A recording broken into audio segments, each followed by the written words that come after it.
G'day, and welcome to the AOS Coaches 2021 sneak peek into the Maggotkin of Nurgle Battletome. Now, Games Workshop were kind enough to send me out this early copy, so in this video, I'm going to focus on the Nurgle Allegiance abilities and share some of my initial observations with you with a match play focus. Now, there are a lot of changes in this Battletome, and as you can imagine, this book has been updated significantly considering that the first Battletome was developed in 1st edition Age of Sigmar. So to help avoid making this video too long, I've separated the key war scroll changes, the battle tactics, the battalions, and the grand strategies into another video that you'll find either immediately upon release or not long released after it. You'll find this book is chock full of art, narrative gems, Path to Glory rules, a code for a digital Battletome rules in the new AOS app, as well as a sweet map of Ghyran. As always, I'm going to avoid all of the lore spoilers so you can enjoy this book, and I'm just going to get straight into the rules that you're going to need to know for your army.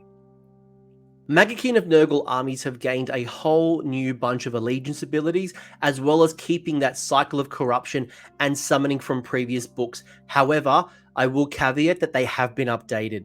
You're also going to gain the Maggotkin of Nurgle keyword, and you're going to find that throughout the theme of your army. Now, you've gained 6 sub-factions to help you build a specialized force. Munificent Wanderers, the Droning Guard, and the Drowned Men all featured in the Wrath of the Everchosen supplement. However, they've also changed.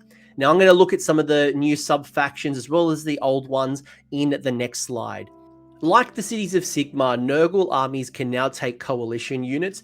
Now, coalition units aren't treated the same as allies, which means that you're going to be able to give them enhancements, extra spells, extra artifacts, as well as picking up units that are higher points values because you don't have to worry about that ally cap. Now, they won't count towards your minimum battle line requirements though, and you can't pick them as your general. 2 in every 4 of your units can be brought from the Slaves to Darkness book so long as they can take the Mark of Chaos. Now, this could be your Varangard, it could be your Chaos Warriors, it could be Marauders, or it even could be Soul Grinder, for example. You're not restricted to just those 4, they're merely an example. 1 in every 4 can come from the Skaven book, but specifically it has to come from Clan Pestilence. So you're looking at things like your Plague Priest and your Plague Priest on Furnace. You could be looking at your Plague Monks. You could be looking at a Plague Claw. Now, finally, 1 in every 4 can come from Beasts of Chaos, so long as it doesn't have the Tzeentch keyword. Now, that could basically be anything in the book, outside of things like your Zangor, so either your Zangor on foot, your Zangor Enlightened, your Zangor Shaman, or your Zangor Skyfires. But if you want Doom Bulls, if you want to have a Cygor or a Bulgor, you want to have a Jabberslith, you want to have anything from Beasts of Chaos, so long as it doesn't have the Tzeentch keyword. Disgustingly Resilient is no longer just for Nurgle demons, so all of your Maggotkin of Nurgle keyword is going to gain the 5-up ward.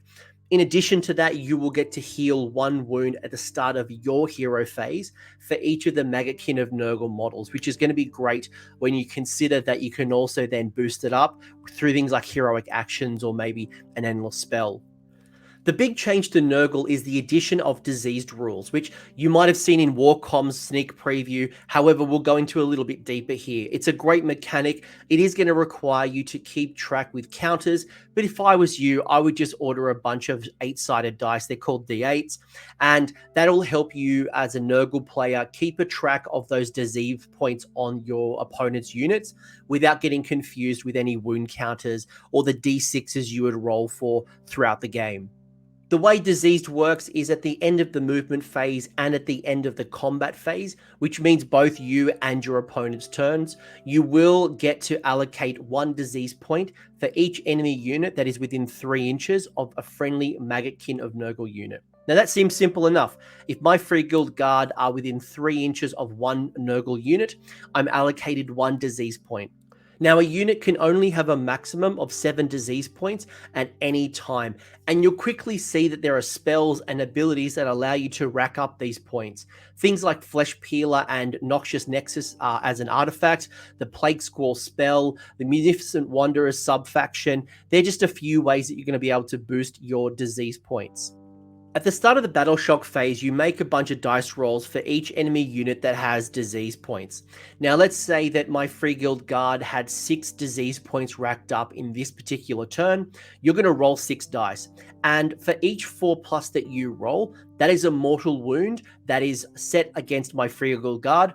And then the counter of the disease points resets to 1. So they're always going to carry around at least 1 disease point. Now, there are some ways to heal, and I'll talk about that a little bit later, but what it means is you're going to get great opportunities, and you can reduce that dice roll as well. Some spells and abilities allows you to bring that down from a 4+2, so keep that in mind. So you're going to be doing a whole bunch of chip mortal wounds based on diseased. Now, an enemy unit can attempt to reduce or remove the disease tokens through healing.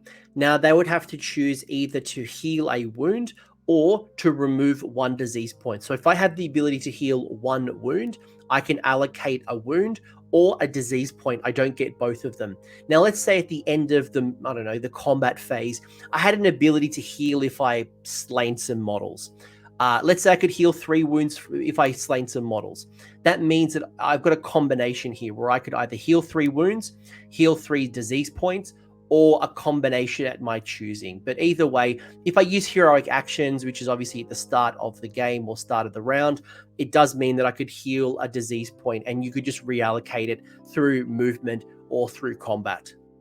Another way to boost up those disease points is through diseased weapon ability. So when you roll an unmodified 6 to hit with either a missile weapon or a melee weapon, if you roll that 6 unmodified, your attack is going to inflict 1 disease point in addition to its damage. So you can see quickly if you're going to be in combat and you're doing a lot of attacks, there is a good chance you're going to get up to those 7 disease points maximum, and then hopefully do those chip mortal wounds at the Battle Shock phase. Now, I previously mentioned that you get to heal 1 wound at the start of the phase for each Maggotkin of Nurgle through Disgusting Resilience. Now, should you have a Great Unclean One, Horticulus Slimex, the Glotkin, or Festus the Leech Lord, you'll be able to boost that heal to D3 units so long as they're within 14 inches of Great Unclean One, Horticulus, etc., etc. Now, some of these heroes did get additional wounds on their profile, and then you've obviously got the heroic action. So if you really want to double down on healing, you're going to have some great abilities through, again, the Great Unclean One, Horticulus, the generic Disgusting Resilience, as well as heroic action, Emerald Life Swarm, other healing abilities. Now, the previous Maggotkin of Nurgle book never had sub-factions until Wrath of the Everchosen, that supplement, introduced them. Now, immediately you're going to see when you look at the sub-factions that there are going to be specific builds and benefits. The great news as well is that you are not locked to a specific artifact or a command trait like other books had throughout 1st and 2nd edition. So great news, it's kind of kept with the themes of the Auric War Clans and the Stormcast 3rd edition books. Munificent Wanderers is going to give a boost to large units of Plague Bearers, so having 10 models or more. And I say large because the minute you lose 1 Plague Bearer, you're going to lose that benefit. So you might want to reinforce those Plague Bearers at least once. But if your unit is 10 or more models, they're going to give out 2 disease points instead of 1 through the movement phase or the combat phase. Droning Guard is going to give a -1 to hit for Plague Drones in the first battle round or in the battle round that they're set up in. Your Blessed Sons are going to deal extra disease points through a dice roll when one of your models is slain. So you're going to roll, if you roll a 6 when it dies, you allocated an extra disease point in addition to the ones you dealt in combat or the ones you dealt in the movement phase. It is based on mortals though, so not only is your Blight Kings going to benefit, but other Maggotkin of Nurgle Blessed Sons mortals like your Pusgoyles and your various heroes. Drowned Men are going to give your Lord of Afflictions and your Pusgoyle Blight Lords a pre-game move up to 8 inches. Befouling Host is a more generic build, although it does require you to have a Demon General. And if you do have a Demon General, it is going to give you an extra Feculent Gnarlmaw at the start of the game. So it means you'll be setting up 2 Feculent Gnarlmaws instead of 1. Filthbringers provides a very interesting unit option that is not available to any of the other sub-factions, and that is the Rot Coven. Now, the Rot Coven is a group of 3 Rotbringer sorcerers, and what it does is they act as separate units. So they're 3 individual wizards. But if they are within 3 inches of each other, if there's 2 of them within 3 inches or 3 of them within 3 inches, they're going to be able to get one of them to get either a +2 or a +3 to a single cast, unbind, or dispel roll. So that's quite a cool little trick. The other element to the sub-factions to consider will be your unlocking of Battleline options. Your Plague Bearers and your Black Kings are always going to be generic Battleline in Maggotkin of Nurgle, so you're always going to have the ability to double reinforce them. Now, in addition to the Plague Bearers and the Black Kings, there are 3 different Battleline options to unlock through your sub-factions. Your Beasts of Nurgle become Battleline through the Befouling Host, your Plague Drones become Battleline through Droning Guard, and your Pusgoyle Blightlords become Battleline in Drowned Men, or if your general is a Lord of Affliction. It's nice to have some flexibility in your Battleline options. However, I suspect that your traditional Plague Bearers or Black Kings will be the most common Battleline options, depending if you're mortal or demoned. However, I would consider potentially, if you are going Befouling Host, the Beast of Nurgle is a great option because it is your cheapest Battleline option, which means you get to spend more points on maybe your Great Unclean Ones or, something a bit hard hitting. While if you are thinking about maybe going an aggressive low drop build, the Pusgoyles as Battleline might actually be a really nice, especially when you think about that free 8-inch move in one of your sub-factions. Now, if I haven't already mentioned at this particular point, the old Rotbringer keyword isn't nearly as important in this book as it used to be. And you might have recognized right at the start of the video that it looks like a lot of those artifacts and spells have disappeared. It's not that they've disappeared, it's the fact that the book is really split now between Mortal and Demon instead of Mortal, Demon, and Rotbringer. And there's a lot of double up when I looked at the old book as well. Now, your sub-factions, as I previously mentioned, the enhancements have followed the Stormcast and the Auric War Clans, where your command trait and your artifacts are no longer tied to the sub-faction, which means you're going to get the level of customization that lets you build what you want to build. Now, you're going to get access to 6 command traits for your mortal heroes and 3 for your demon heroes, 8 artifacts for mortal and 6 for demon, and then 6 spells for the mortals and 3 for the demon. One big thing you're going to notice is that the old Foul Regenesis spell is no longer available to any Nurgle wizards. It doesn't appear, or at least I didn't see it. I'll talk about the wheel in a minute. But until then, know that Foul Regenesis is not there. All of your favorites like the Wither Save and the Rust Fang are still around. They're still there to be chosen. However, they have been updated. You will notice plenty of those enhancements are going to interact with the disease point mechanic. So it's either going to increase the amount of disease points that you might allocate to an enemy unit, or it actually will make the dice roll a lot easier at the end of the turn. So you get to score more points, which means if you can rack up those disease points and you can bring that down to, let's say, a 3-up instead of a 4-up, you're going to do a whole bunch more mortals. Some of my favorite options are going to include the Overwhelming Stench command trait. Now, this is for mortal heroes, and why I love this is it stops enemy units issuing or receiving commands wholly within 7 inches of that hero. The Fleshy Abundance spell adds +1 to the wound characteristic for friendly demon units, which is going to make your Plague Bearers 3 wounds each. Oops, I just told you a spoiler. Your Plague Bearers have a base wound of 2. Now you've got to have 3 if you have Fleshy Abundance on 1 unit. The Gift of the Febrile Frenzy Demon command allows you to, once per battle, boost to +1 attack for friendly Nurgle units that are wholly within 7 inches.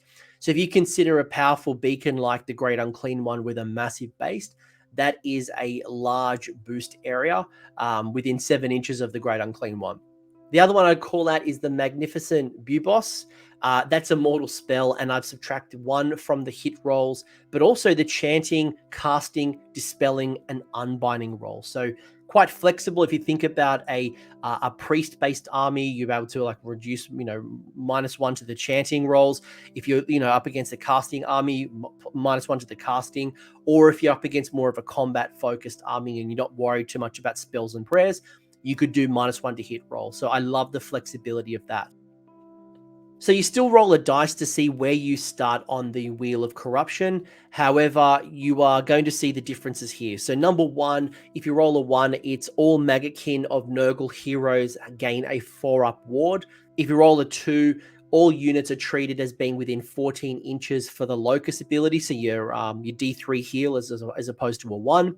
If you roll a 3 at the start of your hero phase, you get to roll a number of dice equal to the battle round, and for each 4+, you gain an extra CP.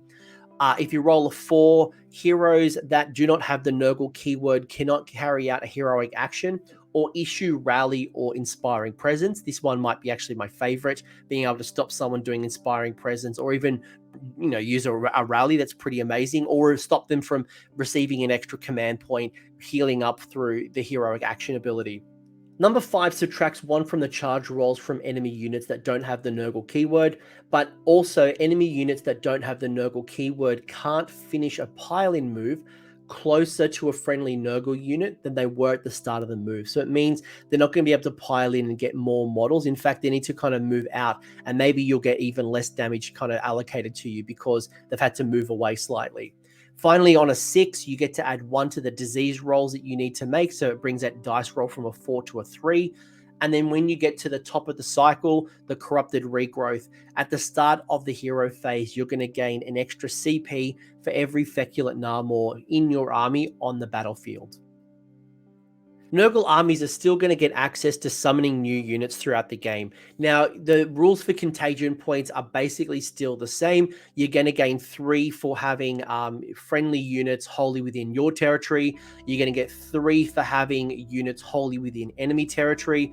And you're going to gain an extra 1 if there are no enemy models within a territory, either yours or theirs. Now, one of the big changes from the summoning mechanic is the fact that the Feculent Gnarlmaw no longer generates you summoning points. So I'll talk more about Gnarlmaws in a minute, but you're not going to get those Gnarlmaw points for, I think it was D3. So another change they've made is that summoned units must be set up wholly within 7 inches of the hero or a Feculent Gnarlmaw. Now, this used to be a bit more generous, and it used to be 12 inches. It's now back to 7. And you also must be summoned outside of 3 inches of all models, objectives, terrain features other than the Feculent Gnarlmaw, endless spells, or evocations. So if I'm an opponent and I have an endless spell within range of a Feculent Gnarlmaw or a hero, that could actually block the summoning or where you put them. So keep that in mind, and potentially you want to get rid of those endless spells and invocations before you go out and summon. Now, the summoning table also has slightly been modified, and you will notice that I think there was 13 options previously. It's now down to about, I think it's 9. You will see there are less options to summon. You can't summon Horticular Slimex anymore. And some of the other options in your Plague Bearers, you can't summon 20 Plague Bearers anymore. You can't summon 5 Plague Bearers anymore. And you can't summon 1 Nurgling base. You can still summon 10 Plague Bearers. You can still summon 3 Nurglings. You can still summon your 3 Heralds of Nurgle. You can do a Great Unclean one, your Feculent Gnarlmaw, and your Beasts of Nurgle. But also your Plague Drones as well, but you'll see the points have slightly changed as well. But there's a couple of those options, especially probably with the wounds going up. A cheeky 5 Plague Bearers, which is now 10 wounds, would have been a very popular build, but unfortunately not there anymore. Also, the Feculent Gnarlmaw I mentioned a little bit earlier has been rewritten, and I've already mentioned that it no longer generates you those D3 summoning points, so it's going to make summoning that little bit harder. The War Scroll has been modified on top of those summoning points.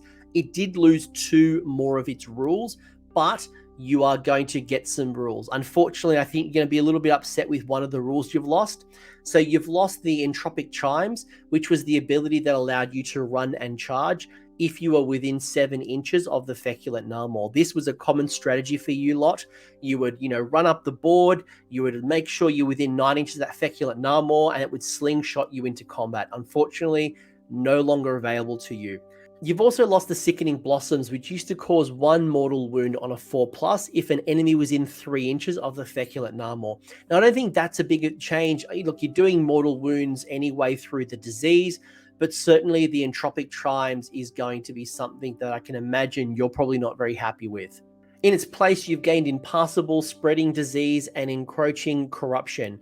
Spreading disease stops you from setting up a Feculent Gnarlmaw within 3 inches of an objective or a terrain feature, or more than 7 inches from a Gnarlmaw. Sheesh. Don't get too excited, Nurglings. I know you were going to love this ruling and start building strategies around taking advantage of spreading disease.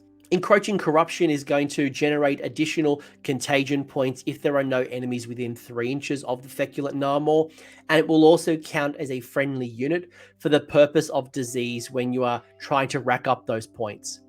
Finally, you've got Impassable, and that's going to stop you or stop your opponent from moving on, climbing up, setting up on the terrain feature. I don't think I've ever seen anyone try to climb a Feculent Gnarlmaw or try to land their large base Alarial on a Feculent Gnarlmaw, but even if you wanted to, you can't do it now. It's impassable.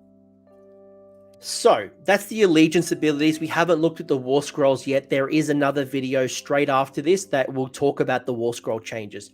There are some fundamental differences in this Battletome, and I hope you keep in mind that this book was last updated in 1st edition Age of Sigmar, and I've been here since the start of Age of Sigmar, and the game and the way it acts and the way you build lists have dramatically shifted in that time. And simple things like being now wholly within instead of just being within, like that's just one change that happened through 2nd that you avoided. So some of this stuff is just kind of catching up. Some of the big changes that I think you're going to need to be across when you're thinking about coming over from the old book is first off the reduction in speed. I just mentioned to you about the Feculent Gnarlmaw. You've lost that ability to slingshot through the run and charge. Your summoning got a little bit harder because you're not getting the D3 from the Feculent Gnarlmaw, but you are getting some contagion points still nonetheless, but you can't get the big spike of 3 if you were really lucky. You no longer have the ability to manipulate the cycle of corruption as easy as you used to. That spell is no longer available. However, you have gained a whole new mechanic in it through the disease points, in addition through allegiance abilities, some cool new artifacts and enhancements and things like that. If I'm being honest, I really like the disease mechanic. I've seen some people wondering about the bookkeeping and worried, and like, look, just go buy some D8s. It's not a big deal. You're going to be doing a bunch of chip mortal wounds in addition to whatever you would normally deal through magic, shooting, and combat. And I think once you start looking at the War Scrolls and you start looking at your army a little bit differently, if you try to just pick up your 2nd or 3rd edition list that you've been running previously and try to plug it into this book, I think you're going to be disappointed. I think you need to start at the start, look at the book, look at the build, look at the types of units that you would like to include, and really start thinking about how you make the most of it with this new book. And I previously mentioned to you, things like Plague Bearers have now gone up to 2 wounds instead of the 1. And I mentioned earlier, Fleshy Abundance, that spell will then make one of those units 3 wounds. All of a sudden, that start might to go, well, I'm going to bring up a block of 20, and that turns them into, a tar pit of up to 60 wounds while I've got the spell on it. So that becomes very, very powerful.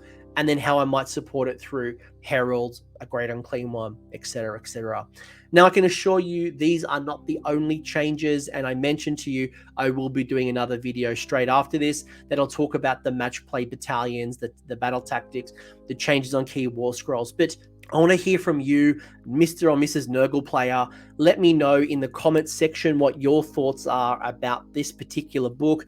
What are your thoughts on the allegiance abilities? What do you like as also what you dislike? I'm pretty clear, I think, on what you're going to dislike from what you've lost from the old book. But I also want to hear from you what you like. Is there a particular sub-faction that you think is going to do really well? Do you, have you started thinking about how you might, leverage the disease points? Or maybe some of the other things that might sit in this book? Let me know in the comment section. I'm always curious to hear. And as you can imagine, there will be some list teching that'll happen once the FAQ hits. Thanks for sticking around until the end. I hope you found that video interesting and you walked away with a few new ideas. If you did, I would appreciate it if you hit like on the video, as well as left me a comment. Let me know what your thoughts are in the comment section below. The conversation will continue over on Discord, so links down below in the episode description if you want to join the Discord and continue the Age of Sigmar conversation. I want to give a massive shout out as well to these absolute bloody legends, these champions who have continued to support me through Patreon or YouTube members. That is going directly into supporting the maintenance and the growth of this channel. So thank you very much, guys. Much appreciated. And until next time, roll more 6s.